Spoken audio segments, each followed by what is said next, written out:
We haven't even fired a shot with it yet, and today's loadout might be my favorite that we've ever done for a kind of special loadout video. Today we're carrying the weapons from the Weapon Pack 2 DLC. So we have the drilling combination gun, the Mosin, and the 45/410 pistol. And I just remember when this loadout came out, going to Barhunga Savannah on stream, and we actually killed 2 diamonds. We had a diamond scrub here with the 410, and a diamond wildebeest with the 9.3, but bringing it here to Silver Ridge Peaks, a map that, without a doubt, we've never carried this specific loadout on, I think it's going to be fun, and especially with the 9.3, that ammunition is classes 5 to 9. I think it's going to require some different strategies, and I'm excited to see where it leads us.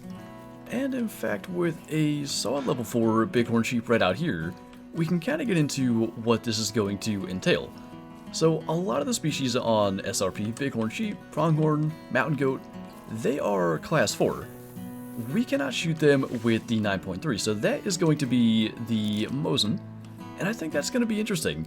It's a little bit underpowered, but we've been using it on Rancho a fair bit recently, and we've seen that can do quite well. So trying to just drop that right above the horns and into the neck, that'll work just fine. But then also, in trying to choose the map for this hunt, I think SRP is a good option. There are still mountain lions, there's still black bear, and of course there's still plains bison that we can take with the 9.3 and still get some usage out of that. And as for the pistol, I'm hoping maybe some turkeys. I did bring the turkey call today to try to get them into range, and we could shoot pronghorn and stuff with the 45 ammunition. It's just that we have the Mosin, that's obviously the better choice of the two, so we'll probably stick to using the 410 more so than anything, but I still think it's going to be fun, starting off with a solid bighorn here, as well a 147 that we did get a neck shot with. Not bad, the Mosin is known for its accuracy, getting that shot at 144 meters. I even missed a species there that we can take with the 9.3 on this map. Rocky Mountain elk are another one. Class 8 so obviously falls into that classes 5 to 9 range. Now this is the one limitation. The zeroing ranges for the 9.3 max at 150. So some of those longer shots are a little tougher, but I would say the bullet drop is fairly intuitive. It's not too bad, at least, maybe under 250, to kind of guess about how high you need to aim and drop that shot into a lung. So not a special elk by any means, level 2 and probably my least favorite Rocky Mountain elk rack I've ever seen. Just a little bit odd with that one, but double lung and liver at 236 meters. That's rough, actually, when it's a bronze at level 2. But I mean, I think it is good to get some practice in at range with that 9.3, should we need to later on in the hunt take a shot like that. Maybe it's perspective, but I'm pretty sure that biggest pronghorn there is kind of standing on one of the other ones, or floating due to that, but we'll still try to take him with the Mosin. Yeah, seeing that he is definitely kind of floating above the others, but still able to bring him down. And I want to make sure that I'm not missing anything. There was a live stream, I think on Twitch, where somehow I spotted a level 4 pronghorn, intended to shoot it, and ended up shooting a level 5 unknowingly. Fortunately, it was a troll, because I actually made a vertebrae shot at like 150 meters open sights with the 7mm. And in fact, it was a dark fur type, and I've wanted a diamond dark pronghorn forever, so always trying to be a little more vigilant now since I've had that happen. And of course, at a max of 95, this guy's not going to be a level 4 diamond or anything like that, but a 92.3, not too bad, double lunged him at 162 despite the kind of odd circumstances the way he was standing. Kind of an uneven one as well. Maybe that one side is kind of a diamond horn and one is not. Either way, 90 plus is always pretty good. I want to say it was on Rancho. We had a level 4 mule deer buck with an estimate similar to this, where it goes above the diamond requirement, and I mentioned that it is possible for level 4 mule deer to make diamond now. They kind of changed the requirement from like 314 to 312. It was a very small reduction in the amount you need, but it made a big difference and kind of allowed this rack to make it. Now, the problem is, there's a rack with 1 sticker and a rack with 2, and I'm not sure I know the difference. Especially at that angle, it's tough to determine. I think that's got the 1, so it's maybe got a chance. And that actually reminds me of something that I wanted to mention during the course of this video. I feel like it always happens. when we do like a throwback loadout or anything like that, it brings back memories of playing the game the way that it used to be. And while the Mosin would have been an ethical choice on that mule deer as well, say that was maybe a Rocky Mountain elk, they're class 8, and we wouldn't be able to take it with the Mosin as the game is now. You used to be able to use any weapon as long as it was below the requirement. So if you could kill a Cape Buffalo with the 243, it was ethical, it just might have a little bit lower quick kill.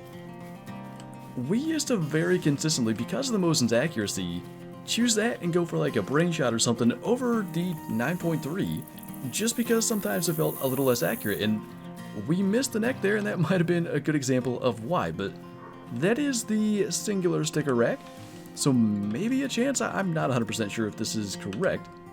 289, that definitely is not the right one. I'm not sure what the difference is. We're going to have to find another one eventually and know what to look for, because I always think we're going to maybe have one, and then we're off by close to 30, so not a diamond or potential diamond level 4, but at least you see, using the 9.3, missed the neck, not an issue. It's well into the lung too. I mean, better estimate this time, but this one's got the 2 stickers, so I'm pretty confident that is also not it. Not sure if he was able to, shouldn't be able to smell us yet, but he stopped there. Not close enough to the tower that I would have thought he'd see us or anything, but made a pretty easy shot out of it. I'm gonna guess that was probably a hard shot. And I don't think this rack can make it either with the 2 stickers. This is actually one that the level 5s can get though. 308, I mean, in theory, it should be possible to get within 4. You could imagine just like a little bit of extra spread, maybe if the main beams kind of go out more instead of curling around, you get a bigger tip-to-tip spread score. Length of tines, I don't know. I haven't seen this rack make it, but I mean, 197 kg, he's almost up there around level 5. Definitely our best kill thus far. We're kind of getting to that point in the hunt where it's time to try the 45 pistol ammunition. I wanted to maybe call in a turkey, but we really haven't had that many opportunities. And we do have a level 4 bighorn out here. I'm hoping it'll give a better shot opportunity than that. I wanted to ideally hard shot him because I don't think that is going to bring him down quickly, but it's actually not nearly as bad as I thought. Because thinking back, using the 45 on like Blacktail, it didn't take him down that fast. According to this, at 33% quick kill, I guess maybe it went down a little slower than I thought, but it still seemed to be not that good, you know, back on something that I would definitely assume is a little kind of easier to bring down than a bighorn. There are a lot of ways that I could have predicted this video kind of coming to a close, but one that I would not have guessed is tracking down a leucistic Merriam's turkey and trying to take it with the 410 birdshot. I wasn't really sure if we'd end up using that or not, but that is our only option, that or the 16 gauge birdshot. And because we fired the drilling combo gun quite a bit, I'd rather go with the 410. Now, I'm not exactly sure. I don't think we've spooked this turkey, but he must be headed to a feed zone or a rest zone somewhere. I'm not sure early in the morning which turkeys would do on SRP, but hopefully we can find him and call him in. It's a much more rare thing now to find leucistic Merriam's turkey than it was when this map came out. Well, that's not how that was supposed to go, but if he's gonna spook, we'll just hit him with the 410 and call that good, I guess. The wind was not good, and Sir 12 was whining, but a Rocky Mountain elk had just warning called off to the side. That's a rather good service. Don't have to even go and track this one. So I didn't realize the turkey had become alert. Maybe a little less than ideal. I would have liked to call it in and maybe get some screenshots. It would have been cool to get it strutting. But like I said, that's a legitimate rare kill in my mind. Compared to how it used to be, a nice gold 4.2 leucistic. Let's actually tax that straight away before anything crazy happens. 14 hits at 30 meters. Not too bad, so I'm gonna have to take a look in the lodge. Because I genuinely believe that albino turkeys, leucistic turkeys, I don't even know what competition we just won, they used to be far, far more common. And I know we have an albino mounted. I just wonder if killing the Leucistic now, years later at this point, is, you know, a more significant kill. So we'll go back to the lodge. I'm not 100% sure that we're going to put it there, but you used to run into Leucistics and albinos almost every hunt, I feel like, and now it's all light browns, really.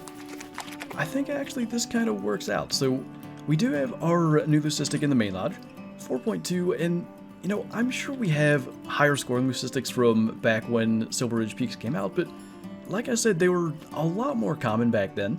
So this feels like a much more proper rare having it in here as opposed to one of the older ones. And in fact, the way that we did this, we are able to keep the albino mounted as well, just up there on the wall, just the all-white fan. I think that's really cool. And we do have a albino Rio Grande here, and the reason that I have it like this, there's a light brown diamond Merriam that was not even really uncommon. Light brown turkeys, you see them all over the place, same as brown hybrid keys. So it's a diamond, it's cool that it's a little bit different, but it's really not a proper uncommon. So I wanted it in a multi-mount as opposed to by itself up on the wall. And then the Merriam here, the 4.7, was on the wall where our Leucistic is, so kind of added a little bit to this multi-mount. I think we switched out a 4.6 Merriam, so that wasn't anything really losing from here. And I think that works. So we now have a light brown, an albino, and a Leucistic turkey all here in the main lodge. And it's still a thing, you know, every time we go to SRP or Te Aurora, I'm hoping to find a melanistic Merriam Gobbler. It's the only one we've never shot.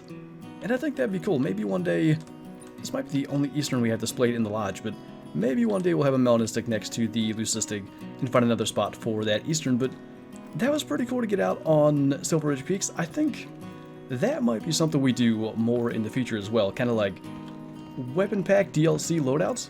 I thought that was fun. I bet we could come up with more loadouts, at least it'll work on certain maps from the other DLCs, and maybe that'll be something we do in the fairly near future. But anyway, that is going to do it for this video, so thank you guys for watching, and I'll see you next time.